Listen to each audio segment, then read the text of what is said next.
Hey, it's Ryan Barton-Grimley. But of course, you know that because you're on my YouTube channel. So I sold my cinema camera. Let's talk about it. Man. Oh.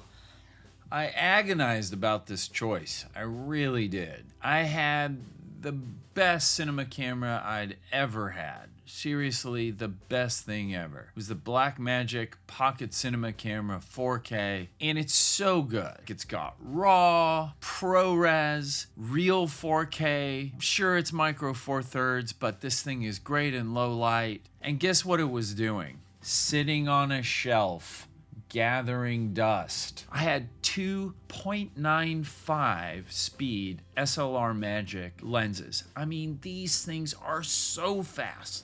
They're just lightning fast. I mean, this is like the Stanley Kubrick lens that he shot Barry Lyndon with. It's that good in low light. You can shoot an entire scene with one candle. Sitting on a shelf, gathering dust. So what did I do? So I sold the damn thing to someone who I knew would actually use it, guys. And this brings up the whole point of why I'm doing this video. Cameras don't matter. That's the truth. I've produced 5 feature films so far, and hopefully, may all the gods be willing, if COVID gets its act together and it's safe to shoot, I may produce a 6th one by the end of this year.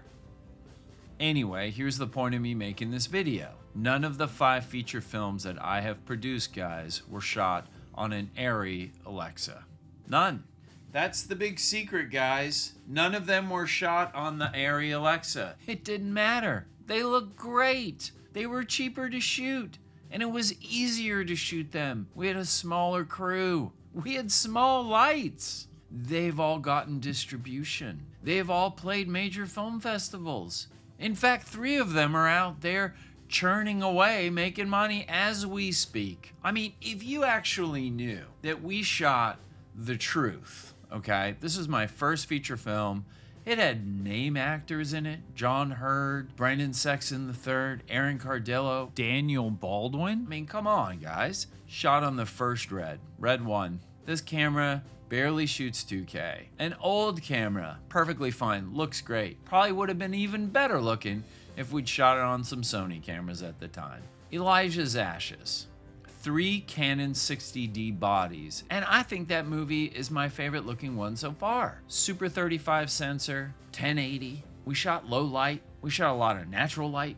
It looks awesome. Natural, but still got a punchy look. No raw, no nothing. Repatriation, a 5D Mark II. Beautiful looking movie. Hawk and Rev Vampire Slayers, about to come out on every single platform known to mankind in just a few months. Played major film festivals here. We've won all these awards. Guess what it was shot on? 2 Sony a7S1 bodies. Guess why we chose that camera? It was good in low light, so we could use a ton of small lights that I already own. Saved thousands of dollars per day. Almost no crew to rig those lights. In actual fact, I was the director and actor setting up lights with my DP, Sean Ayers, and then going and standing in the shot and doing my stuff. If we had shot Hawk and Rev Vampire Slayers on 2 Arri Alexas, our budget would have been 10 times what it was per day. I couldn't have made the movie. That's not what we spent. And it didn't matter. Looks great. Super happy with it. Listen carefully. The film that we just shot pre-COVID and that I'm doing the final edit touches on right now. 1 Sony a7S II, a $50 Russian lens made by Helios. I mean, if you know about this lens, you know what this is all about.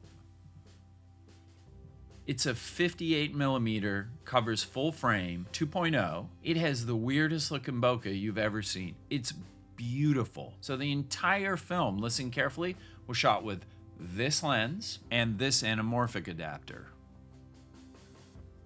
This is the SLR Magic Anamorphot. It's the 13340. Fits on the front of this. Get one of these Anamorphots used. They're on eBay. They're like $200. You throw this on the front of any small 50mm lens, this is a beautiful look you're gonna get. And it's actual anamorphic.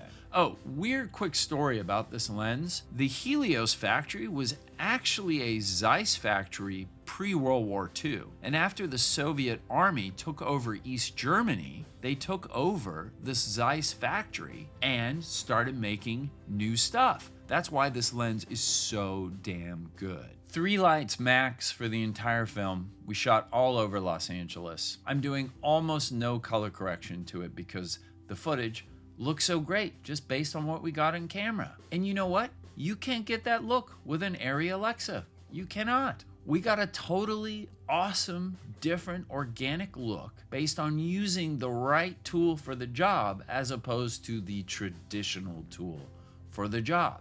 So that's my point. And that's also why I sold the cinema camera. That thing's just gathering dust. So I sold it because the camera's not important. And I fell into the trap that I needed to jump on the latest trend train. That's what we all do. We watch YouTube, we read stuff. Oh man, look at this new camera.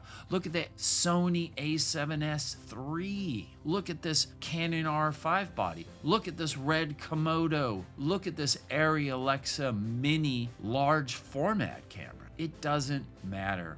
Do you know what matters? Story, intention, execution. If you spend all of your budget on a camera instead of production design and extra days, I'm sorry, your film is most likely going to be terrible. That's the truth. You're better off giving yourself more time, more days, getting more takes, better performances from your actors, more creative cinematography. It's not all about the camera and the sensor, let me tell you that. It relies on lighting and it relies on what's in front of the camera. So that's production design. You spend $0 on production design, but $50,000 on a week of an Arri Alexa and all of the crew that it takes to run that thing and all of the lighting, you're not gonna get anything good. You could spend $5,000 on production design and $1,000 on a week using a Sony a7S III, and maybe another $1,000 to get some good lighting people in there, you're gonna get something really good. And you know what? If you go up to that $50,000 budget, suddenly you've shot a feature. You've got a calling card. There's lots of people that can shoot a short. Not that many people can shoot a feature and complete it, get it out there. So you do that a few times,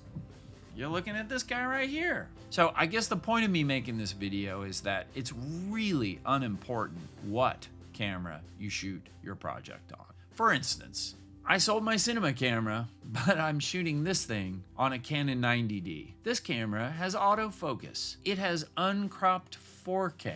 It has great color science because it's a Canon. You could shoot an entire feature on this thing, and if the story's good, no one's gonna care, guys. They just wanna connect to something. They just wanna feel something. So that's my point. The technology, while it's amazing and it can help you do a better job capturing your project and it can elevate your project if you're lucky, at the end of the day, what is your story about? What are you trying to say? What kind of experience are you giving to the viewer? What's in it for them? They don't care what it was shot on. 28 days later, that was shot on 1080 mini DV.